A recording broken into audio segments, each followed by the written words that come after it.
새벽 2시 나는 손목시계를 한번 보고 숨을 가다듬었다. 아내가 가장 깊이 잠들어 있을 시각이었다.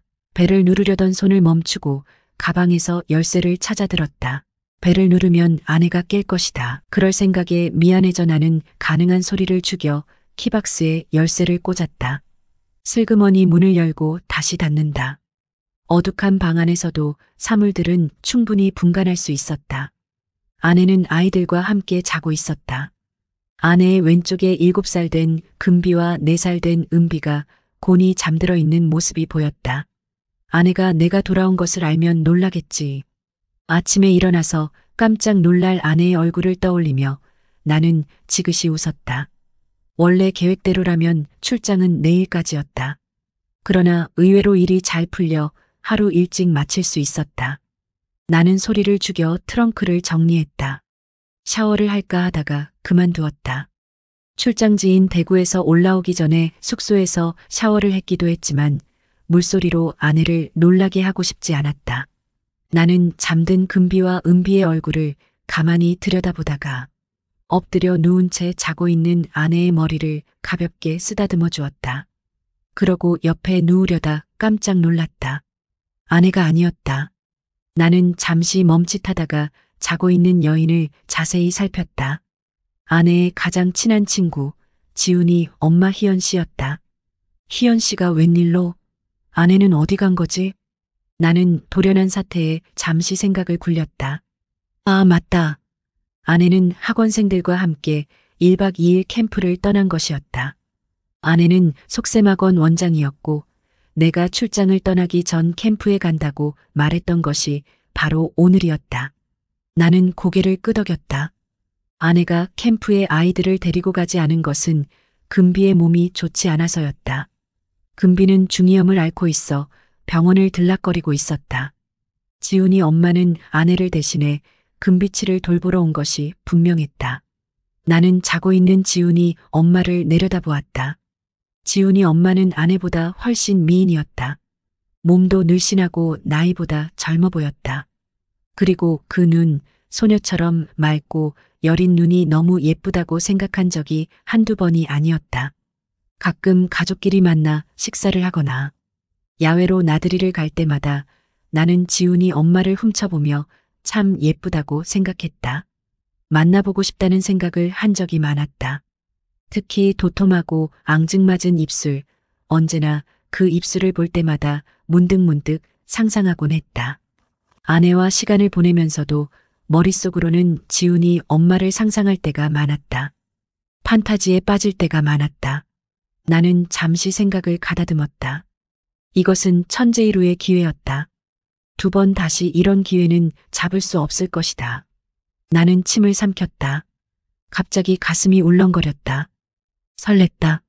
나는 조용히 침을 삼키고 마침내 결단했다. 지훈이 엄마는 잠들어 있었다. 나는 금비를 조용히 들어 은비의 건너편으로 옮겼다. 공간 확보 차원에서였다. 금비는 세상 모르고 잠에 빠져 옮겨지는 것도 모르고 있었다. 준비가 끝나자 나는 다시 한번 마음을 다잡고 지훈이 엄마에게 다가갔다. 피곤했는지 지훈이 엄마는 나를 전혀 의식하지 못한 채 그대로 잠들어 있었다. 나는 그녀의 몸을 가만히 흔들었다. 순간 뭔가 이상한 낌새를 느꼈는지 지훈이 엄마는 눈을 번쩍 떴다. 나는 한 손으로 그녀의 입을 막았다. 쉬, 애들 깨요. 조용히, 알았죠? 나는 속삭이며 다른 한 손으로 지훈이 엄마의 눈치를 살폈다. 지훈이 엄마의 놀란 눈이 어둠 속에서도 환히 들여다보였다. 안 돼, 현태 씨.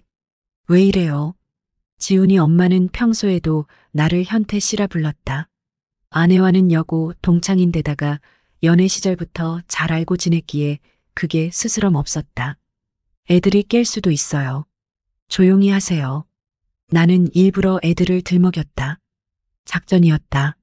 이러는 모습을 애들이 보면 틀림없이 엄마한테 말할 것이고 그러면 일은 복잡해질 것이다. 지훈이 엄마는 결코 그런 상황을 원치 않을 것이다. 설령 내가 성공하지 못하더라도 이런 모습 자체를 애들한테 보인다는 건 지훈이 엄마한테는 있을 수 없는 일이었다. 현태 씨, 이러면 안 돼요. 그러나 그녀의 목소리는 속삭이듯 작았다. 작전이 맞아떨어진 것이다. 지훈이 엄마는 금비와 은비가 깨는 걸 두려워하고 있는 게 분명했다. 향수기를 생각해봐요. 이러면 안 돼요. 지훈이 엄마는 아내 이름을 들으면 내가 이성을 찾고 거두리라는 희망을 품고 있는 것 같았다. 그러나 어림도 없었다. 이런 기회를 놓친다는 건 있을 수 없는 일이었다. 나도 이제 그녀의 이름을 부르기로 했다. 그리고 내가 절박한 상태라는 걸 힘주어 강조했다. 이러면 안 돼요. 난 임자 있는 남자예요. 그러나 희연의 말은 꼬리를 잇지 못했다. 너무해, 현태 씨. 그리고는 갑자기 무너져 버렸다. 마침내 그녀가 무너진 것이었다. 사랑해요, 희연 씨. 정말이지 진작부터 꼭 한번 만나보고 싶었어요. 희연은 대답 대신 고개를 외면했다. 나는 덧붙여 속삭였다. 나를 용서해요. 이렇게라도 하지 않으면 안 될 것 같아요. 나도 내가 못난 놈이지만 정말 어쩔 수 없었어요. 희연은 대답 대신 손에 힘을 주었다. 그리고 말한다. 이걸로 끝이에요. 다시는 날 만나지 못할 거예요. 할 말이 없었다. 희연의 성격을 잘 아는 나로서 무슨 말을 할 수 있을까? 현태 씨, 기어이 내 자존심을 짓밟고 어쩌자고 그래요? 그만큼 사랑하기 때문이에요. 이해해줘요. 빨리 애들 깨기 전에. 과연 희연이다. 나는 힐끗 애들을 살펴보고는 말했다. 너무 사랑스러워요, 희연 씨. 그리고 고마워요. 그런 후 잠시 정적이 흘렀다. 현태 씨. 이제 그녀는 어느 틈엔가 다시 침착한 원래의 모습으로 돌아가 있었다. 방금 전의 모습은 온데간데 없었다. 나는 아무 말도 할 수 없었다. 왠지 뻘쭘했다. 승리감은 어디로 사라져버렸을까? 오히려 야릇한 배신감이 밀려왔다. 복잡한 마음이 교차했다. 이제 우리 두 사람 서로 얼굴 마주 볼 수 없다는 거 알죠? 한동안 침묵이 흘렀다. 나는 그런 희연을 올려다보며 이제 어쩌면 두 번 다시 희연을 볼 수 없을지도 모른다는 생각을 했다. 그래요. 두 번 다시 볼 수 없을 거예요. 희연의 성격으로는 아마 아내 향수기에게 말하지 않고 그냥 조용히 사라져버릴 것이다. 그러자 문득 아쉬움이 치밀었다. 두 번 다시 볼 수 없다면 그래서 내 추억을 각인시켜 주리라. 다음 날 아침 아내는 금비와 은비의 웃음소리에 눈을 떴다. 아내는 여느 때처럼 아침 식사를 준비하고 있었다. 아무 일도 없었던 듯이. 희연은 이미 집을 떠난 후였다. 아내는 나를 보고 밝게 웃으며 말했다. 왔어? 일이 빨리 끝났나 봐. 깜짝 놀랐네. 나는 아내에게 미소 지으며 말했다. 응, 일이 생각보다 빨리 끝났어. 너희들 얼굴이 보고 싶어서 서둘러 왔지. 아내는 웃으며 다가와 내 팔에 살짝 기댔다. 고마워. 피곤할 텐데 좀 더 쉬지 그랬어. 나는 고개를 저으며 너희들 보고 싶어서 피곤한 것도 몰랐어. 라고 대답했다. 아내의 얼굴을 보니 어젯밤의 일은 꿈처럼 느껴졌다. 아침 식사를 마친 후 나는 아이들과 놀아주며 시간을 보냈다. 아내는 바쁘게 캠프에서 돌아온 학생들을 챙기러 갔다. 아이들은 아빠가 돌아온 것이 신나서 웃고 떠들며 뛰어다녔다. 시간이 흘러 저녁이 되었다. 나는 하루 종일 희연을 떠올리며 혼란스러운 마음을 정리하려고 애썼다. 희연과의 일은 잊어야 했다. 하지만 그녀의 얼굴이 자꾸 떠올랐다. 아내와 함께 시간을 보내면서도 마음 한구석에는 희연이 자리 잡고 있었다. 몇 주가 지나고 희연과는 다시 마주칠 일이 없었다. 아내는 아무것도 모르는 듯이 평소와 다름없이 지내고 있었다. 나는 점점 더 불안해졌다. 희연이 정말로 우리 삶에서 사라진 것인지 아니면 언제든 다시 나타날지 알 수 없었다. 어느 날 나는 집으로 돌아오는 길에 희연이 다니는 카페 앞을 지나쳤다. 무심코 창문 너머를 바라보았을 때 그녀가 앉아있는 모습을 보았다. 그녀는 혼자 책을 읽고 있었다. 마음이 복잡해져 나는 카페로 들어가지 않고 그냥 지나쳤다.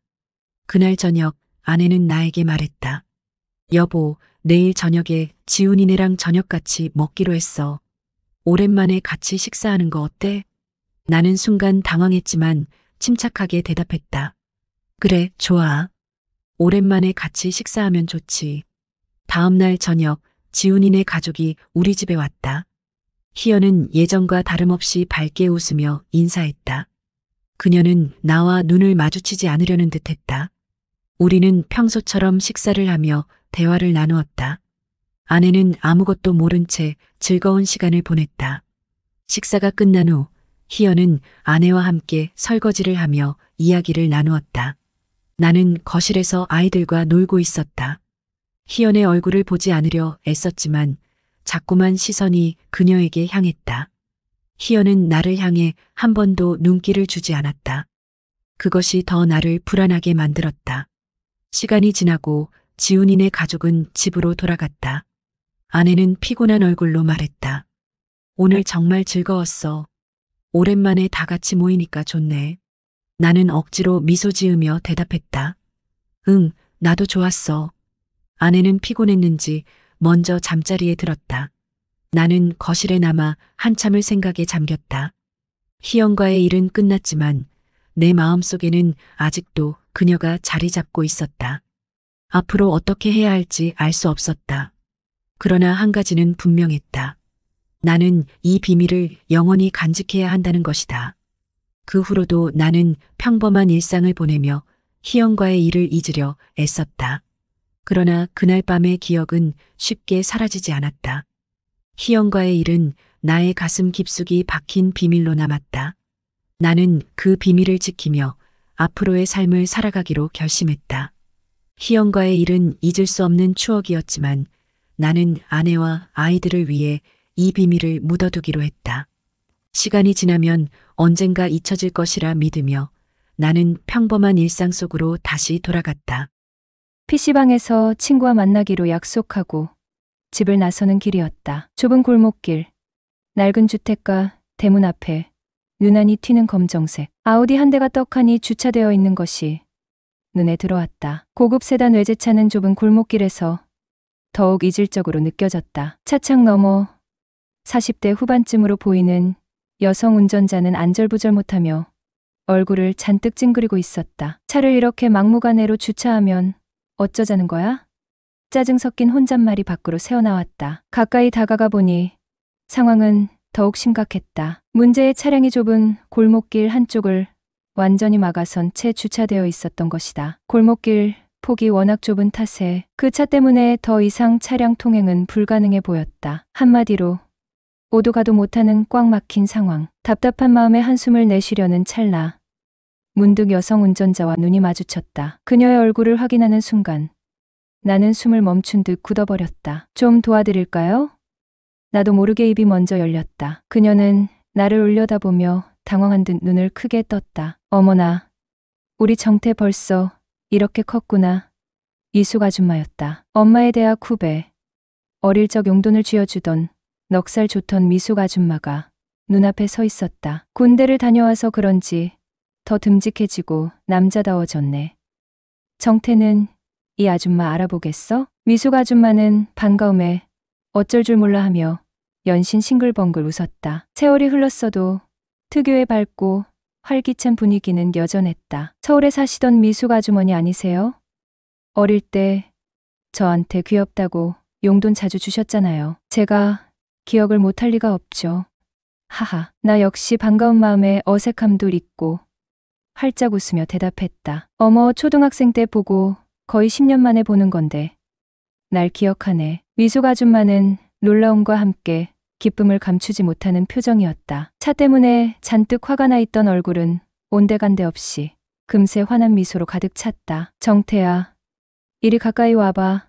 아줌마가 용돈 좀 줄까? 하며 큼지막한 샤넬 로고가 박힌 검은색 백에서 지갑을 꺼내더니 10만 원짜리 수표 3장을 턱 하고 건네주는 것이었다. 뜻밖의 용돈의 당황스러움과 함께 묘한 기쁨이 밀려왔다. 여기까지는 어쩐 일이세요? 용돈을 받아들고 어색하게 묻자 미숙 아줌마는 엄마한테 볼 일 있어서 너희 집에 왔어 라고 짧게 대답했다. 엄마에게 볼 일이 있어. 우리 집에 왔다고? 갑작스러운 방문 이유가 궁금했지만 더 캐묻지는 않았다. 나는 자연스럽게 화제를 돌려 막혀버린 골목길 상황을 해결하기 위해 나섰다. 군 입대 전부터 자가 차량으로 2년 이상 운전을 했던 나는 운전병들의 성지라 불리는 계룡대로 차출될 만큼 운전 실력에는 자신이 있었다.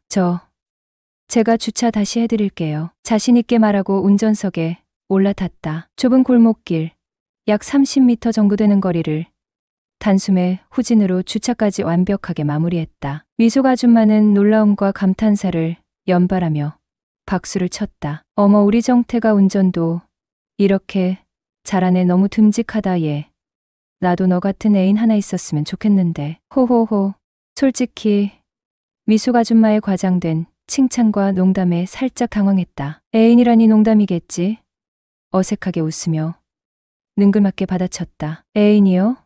이렇게 돈 많고 용돈 두둑이 주는 누나라면 저야 뭐 언제든지 콜이죠. 하하. 농담 반 진담 반 섞인 능글맞은 대답에 미숙 아줌마는 더욱 호탕하게 웃음을 터뜨렸다. 어머, 얘 봐라. 진짜 능글맞아졌네. 그녀의 웃음소리는 골목길에 활기찬 울림을 퍼뜨렸다. 그렇게 오랜만에 만난 그녀는 제대 축하 기념이라며 언제 한번 연락하면 맛있는 것을 사주겠다고 약속하며 고맙다는 인사를 건넸다. 그리고는 자신의 지갑에서 명함 한 장을 꺼내 내게 건네주었다. 혹시라도 연락할 일 있으면 이 번호로 해. 받아든 명함은 모 생명보험사에서 만들어진 것이었고 미숙 아줌마의 직급은 팀장으로 기재되어 있었다. 그녀의 이름 옆에 반짝이는 팀장이라는 직함이 왠지 모르게 그녀를 더욱 매력적으로 보이게 했다. 어릴 적 기억 속의 푸근한 아줌마 이미지와는 사뭇 다른 성공한 커리어 우먼의 향기가 물씬 풍겨져 나왔다. 며칠 뒤 친구 녀석과의 술 약속은 늘 그렇듯 목적 없는 무료함 달래기였다. 저녁 식사 전 동네 치킨집에 마주 앉아 맥주를 들이키며 영양가 없는 시시껄렁한 농담을 주고받았다. 어영부영 시간이 흘렀지만 헤어지기엔 어딘가 아쉬움이 남았다. 실내 포장마차나 갈까? 무심코 던진 제안에 친구놈은 기다렸다는 듯 고개를 끄덕였다. 그러나 정말로 믿을 수 없을 만큼 얄궂은 우연히 그곳에서 기다리고 있을 줄은 상상조차 하지 못했다. 포장마차 문을 열고 자리를 찾아 두리번거리던 순간 익숙한 얼굴이 눈에 들어왔다. 한 여성이 나를 보며 놀란 듯 눈을 크게 뜨더니 이내 환하게 웃으며 손을 흔드는 것이 아닌가. 정태야, 여기서 또 보네? 미숙 아줌마였다. 예상치 못한 재회에 어색하게 꾸벅 인사를 하고 가볍게 안부를 주고받은 뒤 구석 자리에 엉거주춤 앉았다. 설마 또 엮이는 건 아니겠지? 쓸데없는 걱정을 하며 친구 놈과 맥주잔을 기울이는데 잠시 후 그녀가 접시 가득 튀김 안주를 들고 우리 테이블로 다가왔다. 자기들 안주가 많이 남아서 그러는데 나눠 먹자며 뜻밖의 친절에 친구 놈은 나보다 더 신이 나서 감사합니다.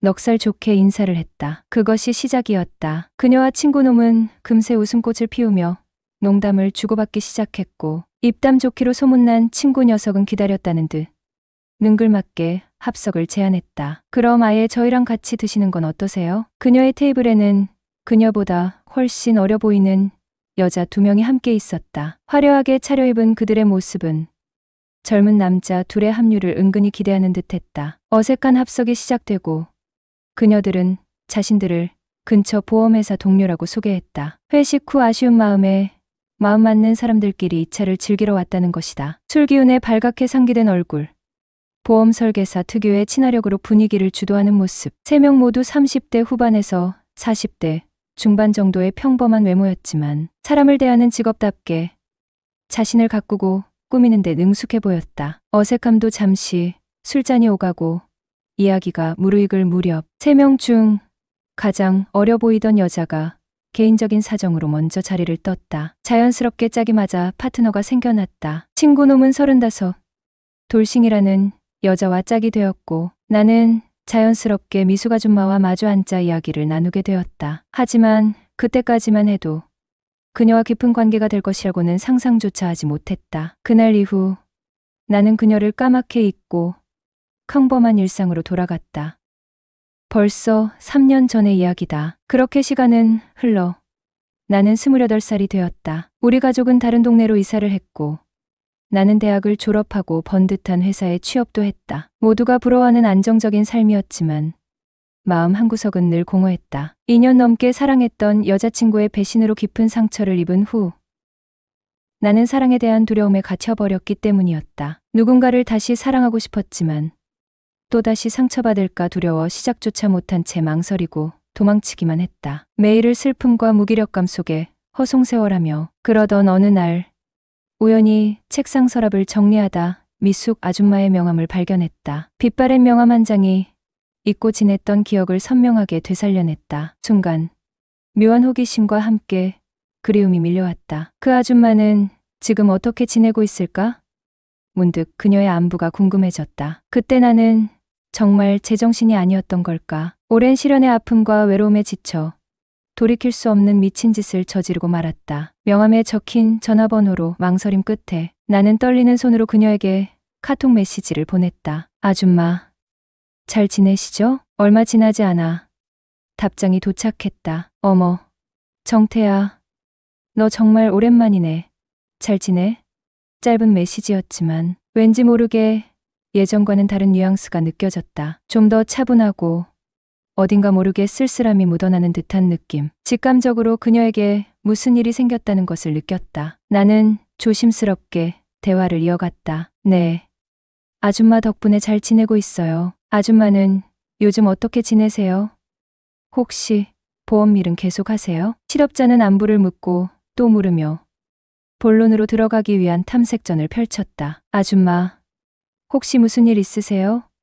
궁금증을 참지 못하고 돌직구를 던지듯 물었다. 잠시 침묵이 흘렀다. 답장이 오지 않자 괜히 물어봤나 후회하려는 찰나 긴 메시지가 연달아 도착했다. 정태야, 사실 나 이혼했어. 1년 전에 충격적인 고백이었다. 유부녀인 줄 알았던 그녀가 이혼했다니. 예상치 못한 소식에 머릿속이 하얗게 되는 듯했다. 남편이 바람나서 정말 엉망진창으로 끝났어. 지금은 시흥에 집 얻어서 혼자 살아. 메시지에는 짙은 슬픔과 외로움이 배어 있었다. 나 역시 조심스럽게 내 이야기를 꺼내놓았다. 저도 사실 2년 넘게 사귀던 여자친구랑 얼마 전에 헤어졌어요. 여자친구가 바람을 펴서 지금 연애사가 너무 힘들어요. 구구절절 마음속에 묵혀둔 아픔을 쏟아냈다. 그녀는 마치 오래된 친구처럼 내 이야기를 묵묵히 들어주었다. 아이고, 우리 정태도 힘들었겠네. 왠지 모르게 그녀에게 마음이 끌렸다. 비슷한 아픔을 공유하고 있어서일까?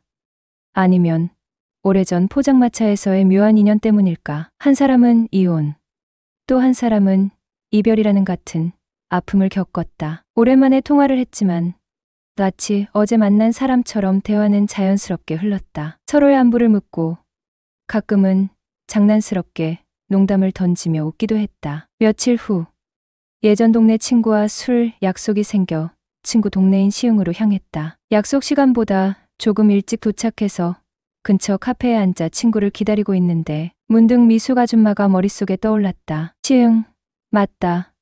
아줌마도 시흥에 산다고 했지. 나는 망설임 없이 카톡 메시지를 보냈다. 아줌마, 저 지금 시흥인데 혹시 시간 되시면 얼굴이라도 잠깐 볼 수 있을까요? 기대 반, 걱정 반으로 답장을 기다리는데 금세 답장이 도착했다. 어머, 정말 잘됐다.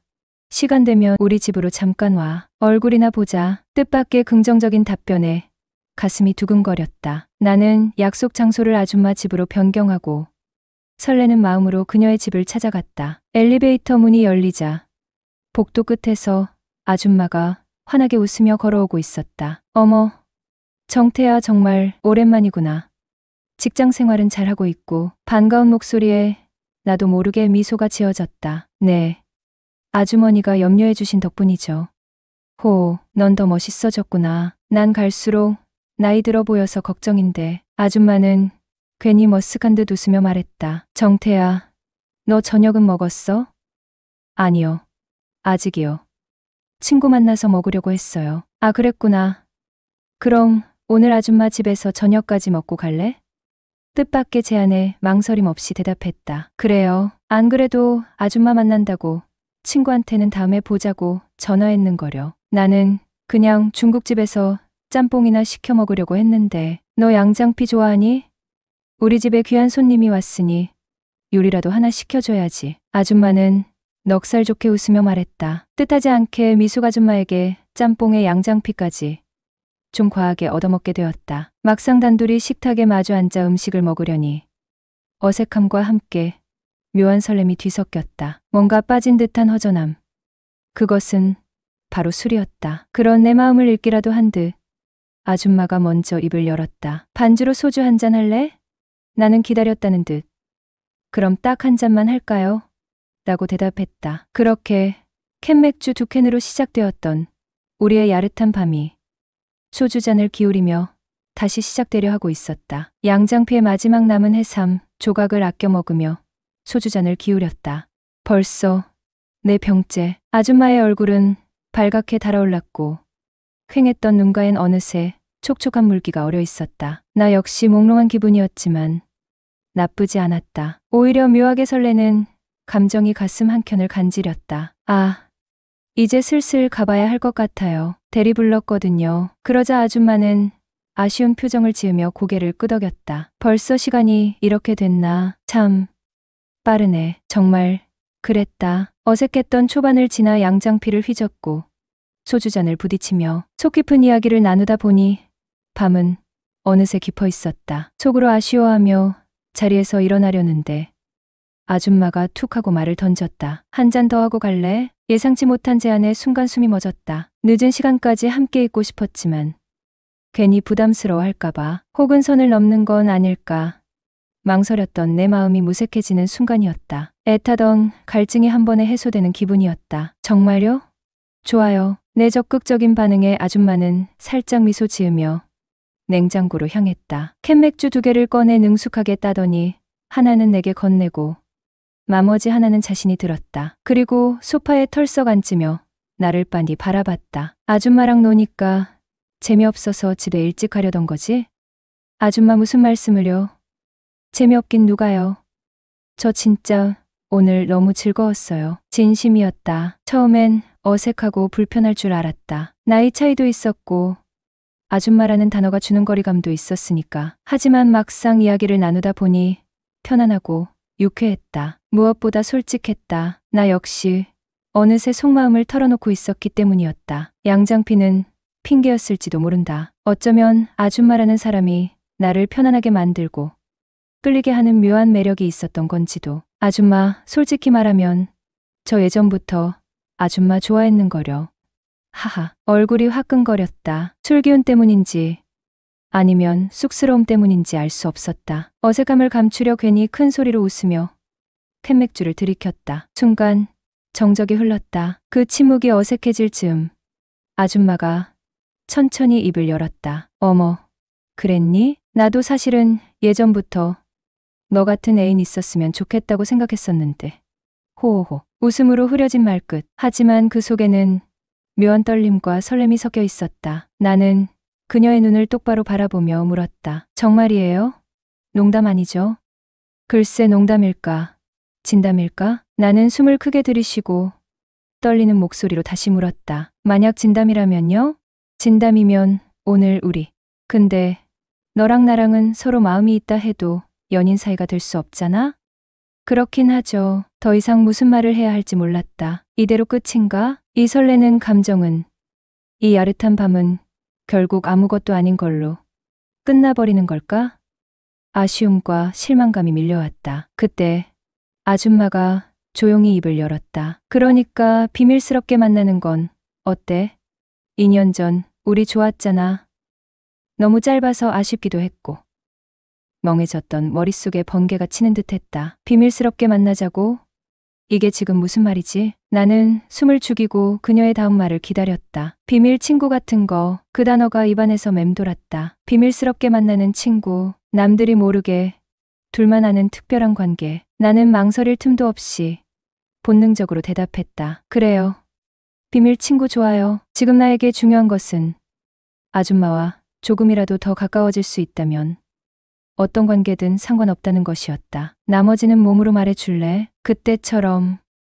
순간 숨 막히는 정적이 흘렀다. 정말 괜찮으시겠어요? 마지막으로 확인하고 싶었다. 돌이킬 수 없는 선을 넘는 것이 두려웠던 걸까? 아니면 혹시라도 아줌마가 후회할까봐 걱정했던 걸까? 내 질문에 아줌마는 말없이 나를 응시했다. 시간이 멈춘 듯한 짧은 순간. 그리고 그녀는 천천히 고개를 끄덕였다. 응, 괜찮아. 근데 나 사실 조금 떨려. 솔직한 고백에 나도 모르게 웃음이 나왔다. 나 역시 마찬가지였다. 심장이 터질 것처럼 쿵쾅거리고 손끝이 미세하게 떨렸다. 하지만 두려움보다 설렘과 기대가 훨씬 더 컸다. 저도요. 하지만 좋아요. 그렇게 우리는 서로의 비밀 친구가 되었다. 그녀는 15많은 연상의 여인이었다. 우연히 닿은 연락은 일상처럼 카톡 메시지를 주고받는 사이로 이어졌다. 톡톡 경쾌한 알림음이 울릴 때마다 설렘이 스며들었지만 화면 너머 그녀의 실제 나이를 알게 된 순간 숨막힐 듯한 놀라움이 엄습했다. 아, 맞다. 엄마 친구였지. 현실은 냉정하게 선을 그었다. 그녀는 감히 닿을 수 없는, 넘어서는 안 될 존재였다. 결국 상처받을 사람은 나뿐일 거라는 불안감이 짙게 드리웠다. 인연의 끈을 놓아야 한다고 스스로에게 끊임없이 되뇌며 그녀와의 거리를 두려워했었다. 하지만 운명은 잔인하게도 예상치 못한 순간에 감정의 소용돌이를 몰고 왔다. 그녀가 전 남편에게 깊은 상처를 입고 홀로 힘든 시간을 보내고 있다는 사실을 알게 되었을 때 이성은 마비된 듯 발길은 이미 그녀의 집으로 향하고 있었다. 아줌마, 괜찮으세요? 정태야, 나 괜찮다니깐. 여기까지 웬일이야. 현관문이 열리고 그녀는 퉁명스레 말했지만 얼굴에는 당황스러움과 함께 반가움이 어른거렸다. 나를 맞이하는 그녀의 태도는 여전히 편안하고 친근했다. 나를 마치 철없는 친조카 대하듯 걱정스러운 마음에 달려온 내 행동이 다소 어색하고 과장되었을지도 모른다. 하지만 그녀의 눈에는 그마저도 귀엽게 비춰지는 듯했다. 환하게 웃으며 나를 맞이하는 그녀의 얼굴은 생각보다 훨씬 밝아 보였다. 너 이제 장가가도 되겠어? 늠름해졌는걸. 장난스러운 칭찬이었지만 사랑스러운 눈빛으로 나를 빤히 쳐다보는 순간 말로 형용할 수 없는 설렘이 가슴 깊숙이 파고들었다. 그녀의 미소는 햇살처럼 쏟아져 내렸고 나는 속절없이 녹아내리는 얼음처럼 그녀에게 스며들었다. 그 후로 우리는 이전과는 다른 관계를 맺기 시작했다. 가끔 그녀와 만나 밥을 먹고 영화도 보고 가까운 곳으로 드라이브를 떠나기도 했다. 어쩌면 그녀는 이혼 후 주변 사람들과 단절된 채 힘겨운 시간을 보내던 중 나라는 예상치 못한 존재에게 마음을 열게 된 것인지도 모른다. 내가 짠 하고 나타난 것처럼 그녀의 삶에 스며들었고 그녀는 나에게 정신적으로 의지하고 싶어하는 듯했다. 매일같이 카톡을 주고받으며 속마음을 털어놓을 수 있는 사람은 주위를 둘러봐도 나밖에 없었을 테니까. 시간이 흐를수록 우리는 자연스럽게 서로에게 물들어갔다. 매일부터 지내다 보니 어느새 정이라는 감정이 깊숙이 자리 잡았고 서로를 향한 감정은 점점 더 복잡하고 미묘하게 변해갔다. 더 이상 단순한 엄마 친구나 조카의 관계가 아니었다. 우리는 서로를 이성으로서 의식하기 시작했고 어느 날 술 기운을 빌려 나눈 그날 밤의 대화 끝에 우리는 아슬아슬한 비밀 친구가 되기로 약속했다. 하지만 비밀스러운 관계가 시작되자 예상치 못한 감정이 싹트기 시작했다. 그녀가 점점 더 좋아지는 것이다. 처음에는 연민과 동정심이었을지도 모른다. 하지만 시간이 지날수록 그녀의 밝은 미소, 따뜻한 위로, 장난기 넘치는 말투 하나하나가 가슴 깊이 스며들었고 이제는 그녀 없이는 하루도 견딜 수 없을 만큼 그녀를 사랑하게 되었다. 그녀는 장난스럽게 나를 서방님이라고 불렀고 나 역시 그녀를 자기야라고 부르며 서로에게 애정을 표현했다. 요즘은 정말이지 함께 살다시피 지내고 있다. 아침에 눈을 뜨면 그녀의 따뜻한 밥상이 기다리고 밤에는 서로의 어깨에 기대앉아 하루의 피로를 잊는다. 마치 풋풋한 신혼부부처럼 매일매일이 설레고 행복한 꿈결 같은 시간들이 흘러가고 있다. 하지만 행복이 커질수록 불안감 또한 그림자처럼 짙게 드리워졌다. 이 행복이 영원할 수 없을 거라는 것을, 우리의 만남이 언젠가는 끝날 운명이라는 것을 너무나 잘 알고 있기 때문이다. 하늘이 이 행복을 시샘하여 잔인하게 우리 사이를 갈라놓을까 두려운 마음이 끊임없이 마음속을 맴돌았다. 그럼에도 불구하고 나는 간절히 바란다. 우리의 만남이 비록 슬픈 결말을 맞이할지라도 부디 그녀와 내가 이 시간을 통해 조금이라도 더 행복해지는 날이 오기를. 지금 이 순간의 행복을 영원히 잊지 못할 추억으로 간직할 수 있기를. 전 남편의 시어머니에게 당한 충격적인 사건이 생겨 이렇게 사연을 보내주셨습니다. 무슨 일이 있으셨는지 바로 사연 읽어보겠습니다. 안녕하세요. 저는 45살의 여자이고 학습지 교사 일을 하고 있는 사람입니다. 그리고 쌍둥이 아들들을 둔 엄마이기도 하죠.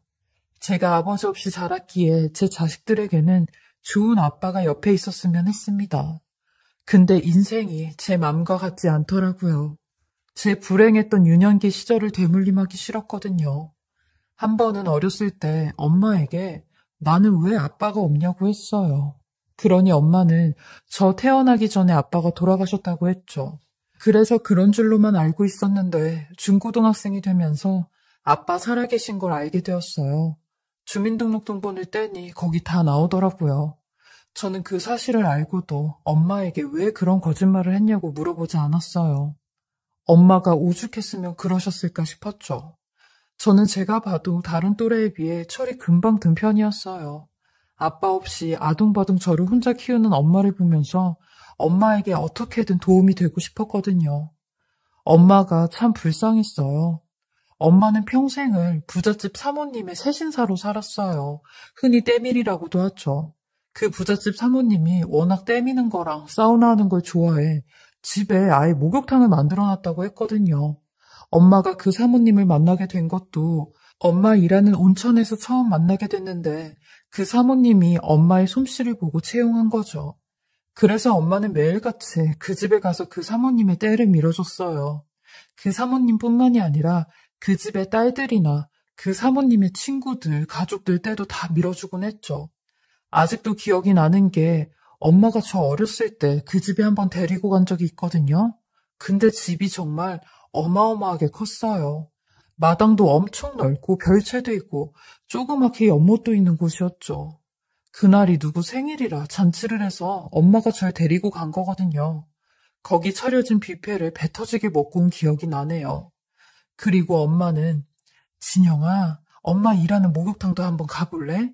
해서 집안에 있는 목욕탕에 갔는데 세상에 무슨 목욕탕이 저희 집보다 컸어요. 너무 놀래 입을 다물지 못한 제 모습을 본 엄마는 우리 진영이도 나중에 이런 부자로 살면 좋겠다. 그래서 오늘 엄마가 특별히 사모님한테 부탁해서 우리 진영이 데리고 온 거야. 우리 딸도 이런 좋은 기운 받았으면 해서 하며 제 머리를 쓰다듬어 주셨죠. 저도 엄마가 이런 부잣집에서 일을 하니 예전에 목욕탕에서 일을 했던 것보다 훨씬 더 낫다는 생각이 들었어요. 예전에 목욕탕에서 일하실 때는 30분에 한 명씩 손님을 받아가시며 아침부터 저녁까지 일을 하셨거든요. 그리고 저희 엄마가 일하는 곳이 온천이라 평일 주말 상관없이 바쁘셨어요. 엄마도 일부러 사람이 많은 온천으로 가셔서 일을 하셨거든요. 그렇게 하루 종일 일을 하고 들어오시면 완전히 녹초가 되셔서 옷도 못 벗고 주무시는 날이 대부분이었어요. 근데 부잣집에서 일을 하시면서 그렇게 몇 시간 동안 일을 안 하셔도 그만큼의 돈을 벌 수 있으니 엄마에게는 잘된 일이라고 생각했습니다. 엄마도 제게 일이 훨씬 수월해서 편하다며 이제는 엄마 걱정하지 말라고 했어요. 그래서 정말 그런 줄만 알았습니다. 근데 실상은 그게 아니더라고요. 저희 엄마는 그 집에서 세신일 뿐만 아니라 그 집 사모님의 종노릇까지 하고 있었던 겁니다. 그렇게 번 돈으로 저 대학 보내고 시집까지 보내신 분이셨어요. 그리고 10년 전 폐암으로 생을 마감하셨죠. 저는 이런 엄마의 숭고한 희생에 보란듯이 잘 살고 싶었습니다. 엄마는 매번 입버릇처럼 너는 내 인생 닮으면 안 된다. 나처럼 궁상맞게도 살지 말고 남편 없이 살지 말고 너 아껴주는 사람 만나서 행복하게 살아. 엄마는 그걸 못했잖니. 그러니까 우리 딸이라도 잘 살아야지 하셨는데 저는 이 말을 지키지 못했어요. 왜냐면 전 이혼도 하고 재혼도 했거든요. 제가 처음 결혼을 한 건 31살 때였는데 전 남편을 소개로 만났어요. 그리고 소개를 시켜준 사람이 바로 엄마가 모신 사모님이었습니다. 사모님은 본인의 목욕탕 멤버 중 친한 아주머니의 아들을 소개해준 거죠. 엄마는 그 얘기를 사모님한테 듣고는 저한테 무조건 만나보라고 하셨어요. 그 멤버 아줌마들도 다들 한 자락씩 하는 부자들이라면서요. 엄마는 제가 아직 그 남자를 만나지도 않았는데 무슨 결혼이라도 시키는 것 마냥 좋아하시며 진영아, 엄마가 그 집에서 10여 년 동안 그 만화님 모신 게 다 헛된 일은 아닌가 보다. 다 보람이 있는 일이었나 봐. 이제 우리 딸 인생에도 꽃피는 날이 오네. 그러니까 그 남자 만나보고 잘 좀 해봐, 응? 이라고 했어요. 저는 이런 엄마한테 엄마, 그 사람들 우리 집 형편은 다 알고 있는 거야? 다 알고 있다면 왜 나같이 볼 것도 하나 없는 가난한 여자를 만난다고 해? 라고 하니 그 사람들은 이미 돈은 가질 대로 가져서 돈 많은 며느리보다 인성 좋고 착한 며느리들을 더 선호한다고 그러더라고. 그러면서 내 얘기를 하는데 나 같은 사람 밑에서 자란 딸은 볼 것도 없다고 직접 주선해 주신 거야. 그러니까 일단 한번 만나만 봐 하셨죠. 사실 저희 집 형편을 알고도 이런 자리를 주선했다는 게 조금 이해가 되지 않는 의심스러운 마음으로 그 자리에 나가게 되었어요. 그때 제 나이가 31살이었는데 상대방의 남자는 저보다 4살이나 어린 27살이었죠. 그리고 몸무게가 한 120kg는 나가 보이는 것 같았어요. 제가 키가 좀 큰 편인데 키도 저랑 비슷해 보였습니다. 아예 신상을 알지 못한 채 만났기에 조금 당혹스러웠어요. 그리고 그 사람은 자기 직업이 건물을 여러 채 운영하는 부동산 투자자라고 했는데 말이 투자자지 그냥 건물주더라고요. 집에 돈이 많으니 건물 몇 채 자기 이름 앞으로 해두고 월세를 받아서 사는 사람이었어요. 저는 그 사람에게 단도직입적으로 물어봤어요. 제 상황을 대충 알고 나오신 거냐고. 저는 직업이 좋은 직업도 아니고 문제집을 만드는 출판사에 다닌다고 했어요. 그리고 나이도 그쪽보다 많고 집안도 형편이 어렵다고 했죠. 그러니 본인한테는 그런 게 중요하지 않대요. 자기는 뭐 영혼의 짝을 더 중요하게 생각한다나 뭐라나. 아무튼 저는 그 사람 자랑만 듣다가 집에 돌아왔어요. 솔직히 저 사람이 아무리 돈이 많고 내가 부족한 사람이라고 해도 저런 남자랑 만나고 싶진 않더라고요. 남들이 들으면 배부른 소리 한다고 하실 수도 있겠지만 저도 여자로 태어난 이상 한 번뿐인 인생 내가 사랑하는 사람과 살고 싶었어요. 지금 생각해보면 그때의 전 돈보다 사랑이 우선인 감성주의자였네요. 엄마는 제가 집에 들어오자마자 저를 붙잡으며 잘 만나고 왔냐고 어떻게 연락처는 서로 주고받았냐고 물어보시는데 저렇게 기대에 찬 엄마의 눈을 저는 처음 보는 것 같았어요. 그 눈을 보니 차마 사랑하는 사람을 만나고 싶다라는 말을 못하겠더라고요. 더 굶어봐야지 정신이 드는 배부른 소리였죠. 그렇게 저는 어떻게든 그 사람과 만남을 가져야 했고 만나다 보면 사랑보다 정이 쌓이겠지 싶었습니다. 그 사람 또한 제가 마음에 들었는지 먼저 연락이 왔고 저희는 6개월 정도 연애를 하고 바로 결혼을 하게 되었어요. 사실 결혼을 한 것도 엄마를 위해서였습니다. 내가 이 사람과 결혼을 하면 엄마가 행복해야 하니 나 하나 헌신해서 잘 살면 되겠다 싶어 결혼을 했죠. 그렇게 엄마가 모신 사모님의 목욕탕 멤버 중 한 사람이 저희 시어머니가 되었어요. 저희 엄마나 시어머니도 서로를 잘 알고 있었는데 엄마가 일주일에 한 번씩 시어머니 떼를 밀어줬대요. 저희 시어머니는 그때 연세가 46살이었는데 저희 남편을 19살 때 낳으셨다고 했어요. 워낙 부잣집 막내딸로 자라서 본인이 원하는 건 다 해야 했고 마냥 철부지처럼 본인 맘대로 컸다고 하더라고요. 그러니 18살 때 임신이 된 거죠.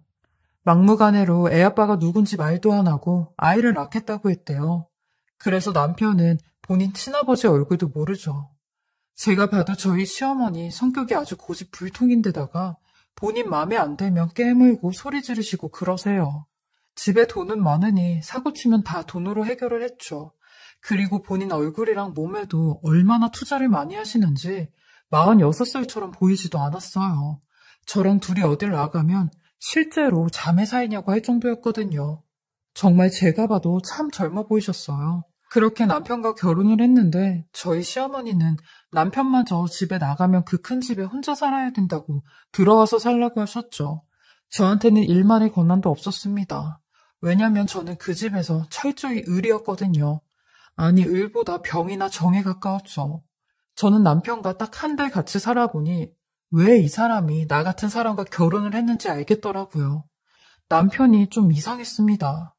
요즘 말로 흔히 완전체 인간이라고도 부르는데 겉으로는 정상적인 기능을 하는 듯 보이나 대인관계나 사회생활에서 누구나 이해 가능한 일반적인 일들을 남편은 이해하지 못하는 어려움을 겪었어요. 아무리 설명을 해도 다시 원점으로 돌아오는 메비우스의 띠 형태를 띠는 사람이었죠. 예를 들면 마트에서 장을 보는데 여보, 집에 사과 다 떨어졌지? 라고 물어보면 작년에 베트남에서 먹은 사과 맛있었는데 라며 엉뚱한 대답을 해요. 그리고 영화나 드라마에서 심각한 장면이 나오면 아프겠다 하곤 막 웃죠. 일상 대화를 할 때도 답답한데 이게 싸우면 더 심해져요. 말에 앞뒤도 안 맞고 갑자기 딴소리를 하고 지성에 못 이기면 화풀이를 하는데 난리가 나죠. 시어머니는 이런 본인 아들을 당연히 알고 있었고 저는 그 집에서 한마디로 희생양 같은 존재였어요. 그냥 애만 낳아주고 남들한테 보여지길 남편의 아내로만 있어주면 되는 존재였죠. 그리고 부잣집에 시집와도 돈 한 번 제대로 쓸 수 없었는데 시어머니께서 돈 관리를 하셨어요. 그러다 보니 저한테는 단돈 1원도 주지 않으셨죠. 저는 제 생활비를 제가 벌어서 써야 하는 신세가 되었어요. 그래서 학습지 교사 일을 했던 거고요. 살면서 이혼 생각을 수천 번, 수만 번 했습니다. 근데 시험관 아이로 쌍둥이 아들들이 태어났고 아들들을 보면서 마음을 달랬어요. 그리고 무엇보다 저희 엄마의 기대를 저버리고 싶지 않았습니다. 하지만 종당엔 남편이 바람을 피우더라고요. 남편 말로는 지가 가진 게 돈밖에 없는데 돈으로 못하는 게 뭐가 있냐며 여자도 내 마음대로 만날 수 있다고 하는데 그 말에 12년 동안 쌓았던 모든 인내가 한 번에 터져버렸습니다. 그래서 이혼하자고 했죠. 그러니 시어머니는 이혼하려면 애들은 놔두고 빈몸으로 나가라고 하는 겁니다.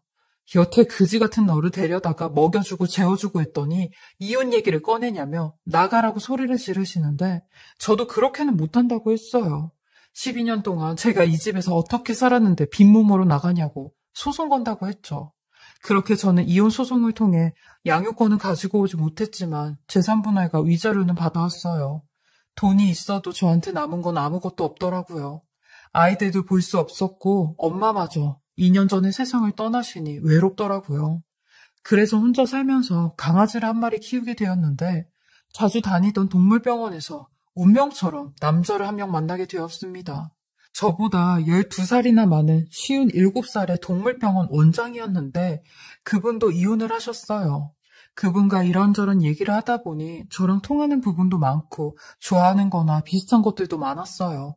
그리고 무엇보다 아버지가 없이 자란 제게 이런 나이 많은 사람은 굉장히 푸근하게 느껴졌죠. 맨날 4살이나 어린 전남편과 살다가 이런 사람을 만나니 심적으로도 편하더라고요. 그렇게 2년간 서로 좋은 인연으로 알고 지내다가 그분이 먼저 재혼 얘기를 꺼내셨고 저는 같은 실수를 반복하긴 싫다고 하였어요. 하지만 묵묵히 제가 마음의 문을 열 때까지 기다려주셨죠. 그리고 이분의 자녀들도 만나보았는데 참 아버지를 사랑하고 아끼는 걸 알 수 있었던 게 저와의 재혼을 적극적으로 지지하더라고요. 그렇게 저는 또 한 번의 결혼을 하게 되었습니다. 결혼이라고 할 것도 없이 조촐하게 가족들과 식사를 하는 자리였는데 저는 부를 사람이 저희 쌍둥이 아들들밖에 없었어요. 10살 때 시댁에 두고 나온 저희 쌍둥이들은 벌써 초등학교를 졸업할 나이가 되었고 변성기도 오고 제법 남자가 되어가고 있었죠. 저는 쌍둥이들에게 조심스럽게 저희 재혼 사실을 알렸고 다행히 식사 자리에 나오겠다고 하더라고요. 엄마 없이 지네 둘이 의지가 돼서 사는 모습에 가슴이 많이 아팠어요. 그리고 이 사실을 알게 된 시어머니는 제게 연락이 와서 입에 담지도 못할 갖은 모욕을 다 주셨죠. 어떻게 네가 우리 아들을 버리고 재혼을 할 수 있냐는 등 이런 싸구려 같은 애가 우리 쌍둥이들 엄마인 게 치욕스럽다는 등 듣기 힘든 말을 해대셨어요. 저는 그런 시어머니의 말에도 아랑곳하지 않고 대꾸도 안 하고 번호 바꿔버렸습니다. 그리고 가족들과 함께 조용한 결혼식을 올렸죠. 남편과 결혼을 하고 정말 행복했습니다. 저희 엄마가 살아계셨다면 아마 더 좋아하셨을 것 같다는 생각도 들었어요. 그렇게 결혼 생활 1년 후